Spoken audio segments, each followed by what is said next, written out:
नमस्कार। अथ प्रथम मंडल द्वात्रिंशस्य सूक्तस्य अंगिरसो हिरण्यस्तु ऋषिः इंद्रो देवता। अब 32वें सूक्त का प्रारंभ है। इंद्रस्य नु वीर्याणि प्रवोचम यानि चकार प्रथमानि वज्री अहिन अहमिन पस्तदर्ध प्रवक्षणा अभिनत पर्वताना। ईश्वर का उत्पन्न किया हुआ यह अग्निमय सूर्यलोक जैसे अपने स्वाभाविक गुणों से युक्त अन्न आदि, प्रकाश, आकर्षण, दाह, छेदन और वर्षा की उत्पत्ति के निमित्त कामों को दिन रात करता है, वैसे जो प्रजा के पालन में तत्पर राजपुरुष हैं उनको भी नित्य प्रति करना चाहिए। अहन अहिम पर्वते शिष्ययाणम त्वष्टास्मै वज्रम स्वयं ततक्ष वाश्रा इव थेन्वः स्यन्दमाना अंजः समुद्रमव जगमुरापः।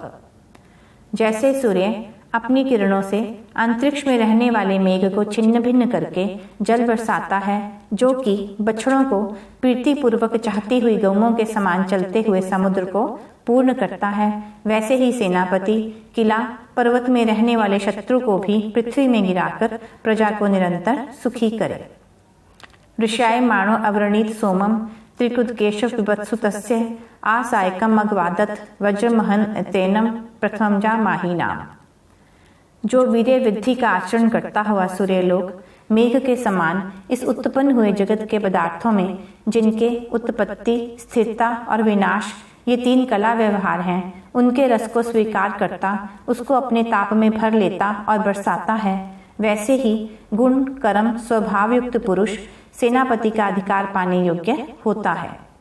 यदिन्द्रहन प्रथमजा महीनाम अमाहीनाम इमिनः प्रोतमायाः आत् सूर्यम जन्याध्य मुशासम तादितना शत्रुम न किला विविध से।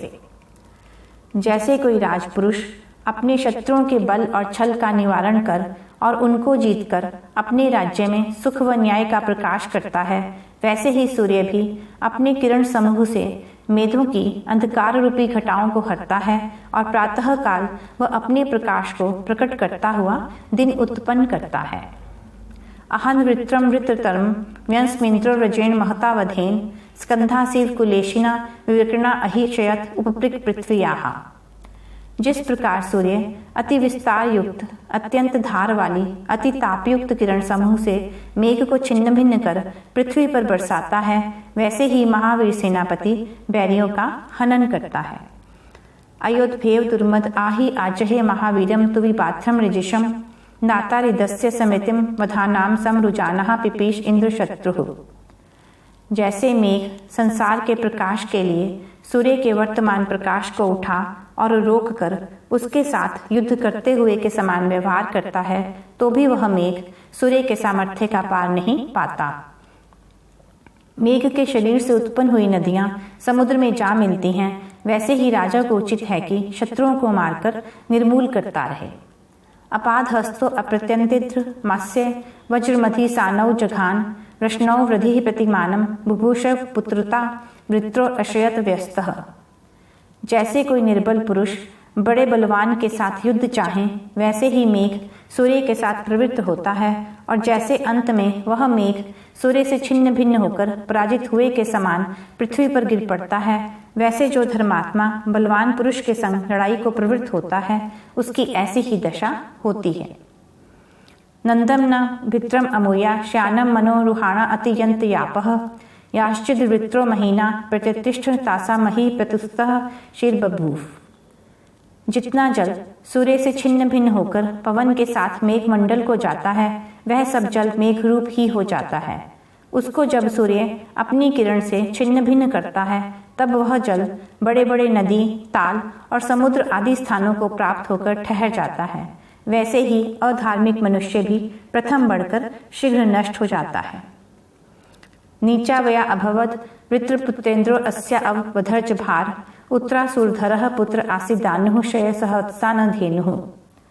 हे सभापति, जिस प्रकार अंतरिक्ष नाम वाली माता के पास मेघ पुत्र के समान ठहरा हुआ है, जिसको सूर्य ताड़न करता हुआ पृथ्वी पर गिरा देता है, और जो सब पदार्थों को देने वाली भूमि जैसे बछड़े के साथ गाय हो, वैसे अपने पुत्र के साथ सोती सी दिखाई देती है, वैसे आप अपने शत्रुओं को सोते हुए सदृश किया कीजिए।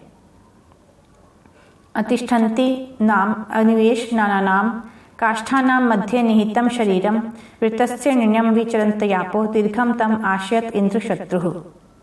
सभापति को योग्य है कि जैसे यह मेघ अंतरिक्ष में ठहरने वाले जलों में सूक्ष्मता के कारण नहीं दिखाई देता और एक क्षण भी स्थित नहीं होता, किंतु सर्वदा ऊपर नीचे आते जाते रहते हैं, वैसे ही प्रजा के द्रोही बड़े बल वाले शत्रुओं को अल्प बल वाले करके सब दिशाओं में बांधकर वशीभूत करें।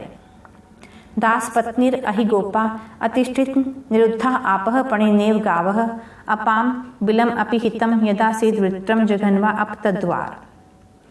जैसे गोपाल अपनी गौओं को अपने अनुकूल स्थानों में रोक रखता है और जैसे मेघ अपने मंडल में जलों का द्वार रोक के उन जलों को वश में रखता है, वैसे सूर्य मेघ को ताड़ित करता हुआ जल को अच्छे प्रकार बरसाता है। वैसे ही राजपुरुषों को चाहिए कि शत्रुओं को रोककर प्रजा का यथा योग्य पालन किया करें। अश्वयो वारो अभवस्त इंद्र श्रिके यत्वा प्रत्यहन देव एकः अज्यो गा अज्यः शूर सोमम वासृजः सर्तवे सप्त सिंधून। हे वीर के तुल्य शत्रुओं को विदीर्ण करने वाले सेना के स्वामी, जिस प्रकार सूर्य लोक मेघ को जीतकर जलों को ऊपर नीचे आने जाने के लिए सब लोकों में स्थिर होने वाले बड़े बड़े जलाशयों से 7 समुद्र उत्पन्न करता है, वैसे ही प्रजा का रक्षक राजा शत्रुओं को निर्बल करता है। इसी कारण आपको युद्धों में हम लोग अधिष्ठाता करते हैं।